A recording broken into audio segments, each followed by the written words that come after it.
Sebagai petani moden, kami berasa lega lah dan menyambut baik bajet kali itu.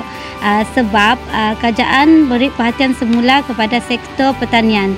Contohnya insentif pembajakan dan racun yang dinaikkan dari 160 hingga 300 hektar semusim.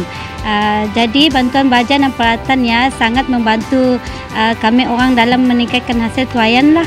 Harap tahun-tahun akan datang lebih banyak lagi sokongan yang kedatuk. Terima kasih Kerajaan Madani. Sebagai penerima STR, kami amat berterima kasih kepada PMX kerana mempercepatkan pembayaran bantuan STR ke bulan Oktober. Keputusan itu amat membantu kami orang dalam mengurus perbelanjaan harian dan persediaan keluarga. Langkah itu benar-benar mencerminkan keprihatinan kerajaan terhadap nasib rakyat. Terima kasih PMX. Sebagai penuntut IPTA, kami amat bersyukur dengan bantuan yang PMX umumkan ya sebagai pelajar yang berpendapatan rendah.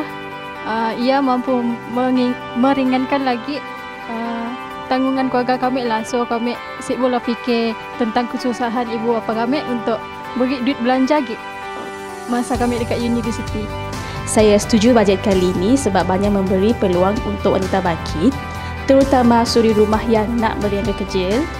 Program keusahawanan ini dan bantuan modal ini sangat membantu. Langkah kerajaan bantu wanita jana pendapatan sendiri ini memang patut dipuji. Ia bukan saja bantu ekonomi keluarga tapi juga memberi keyakinan kepada kami. Terima kasih Kerajaan Madani.